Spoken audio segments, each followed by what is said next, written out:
Assalamualaikum warahmatullahi wabarakatuh. Perkenalkan, nama saya Fauzan. Saya berasal dari Fakultas Ilmu Keolahragaan, Prodi Pendidikan Jasmani, Kesehatan dan Rekreasi.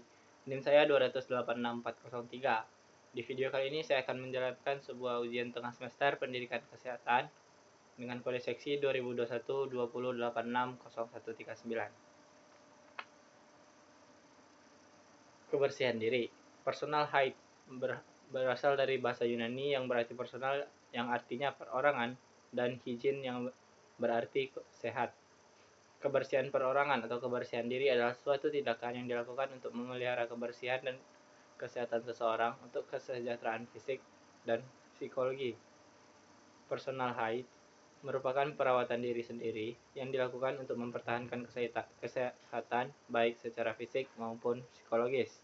Definisi-definisi di atas dapat disimpulkan bahwa personal hygiene merupakan kegiatan atau tindakan membersihkan seluruh anggota tubuh yang bertujuan untuk memelihara kebersihan dan kesehatan seseorang.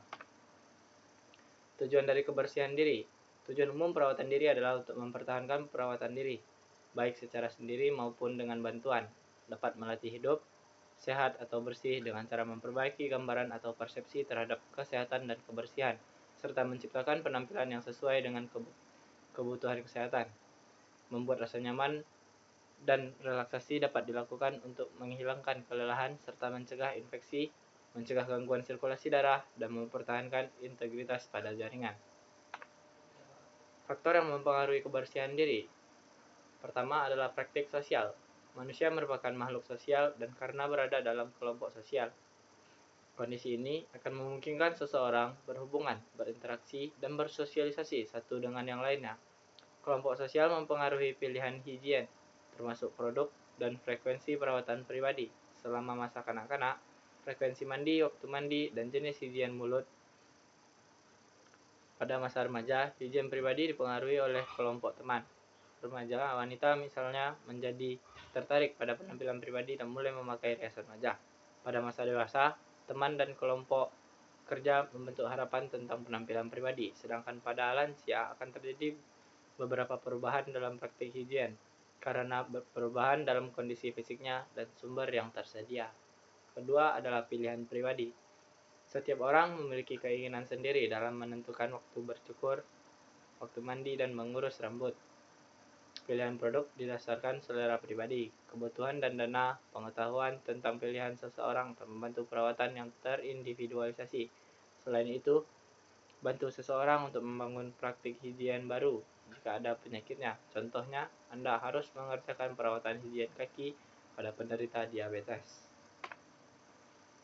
Ketiga, ada citra tubuh. Citra tubuh adalah cara pandang seseorang terhadap bentuk tubuhnya. Citra tubuh mempengaruhi cara seseorang memelihara higien. Ketika seseorang perawat dihadapkan pada klien yang tampak berantakan, tidak rapi, atau tidak peduli dengan higien dirinya, maka dibutuhkan edukasi tentang pentingnya higien untuk kesehatan. Selain itu juga dibutuhkan kepekaan perawat untuk melihat kenapa hal ini bisa terjadi, apakah memang kurang atau ketidaktahuan klien akan higien perorangan atau ketidakmauan dan ketidakmampuan klien dalam menjalankan praktik higien dirinya. Hal ini bisa dilihat dari partisipasi klien dalam higien harian. Keempat, pengetahuan dan motivasi kesehatan. Pengetahuan tentang higien akan mempengaruhi praktik higien seseorang. Namun, hal ini saja tidak cukup, karena motivasi merupakan kunci penting dalam pelaksanaan higien. Kesulitan internal yang mempengaruhi akses praktik higien adalah ketiadaan motivasi karena kurangnya pengetahuan. Selanjutnya adalah dampak kebersihan diri atau higien tadi. Pertama, dari dampak fisik. Banyak gangguan kesehatan yang diderita seseorang karena tidak terpelihara kebersihan perorangan dengan baik. Gangguan fisik yang sering terjadi adalah gangguan integritas kulit, gangguan membran mukosa mulut, infeksi pada mata dan telinga, dan gangguan fisik pada kuku. Kedua, dampak psikososial. Masalah sosial yang berhubungan dengan personal hygiene adalah gangguan kebutuhan rasa nyaman, kebutuhan dicintai dan mencintai, kebutuhan harga diri, aktualisasi diri, dan gangguan interaksi sosial. Mungkin sekian presentasi dari saya. Jika ada salah dan janggal, mohon maaf. Wabillahi taufiq wal hidayah. Assalamualaikum warahmatullahi wabarakatuh.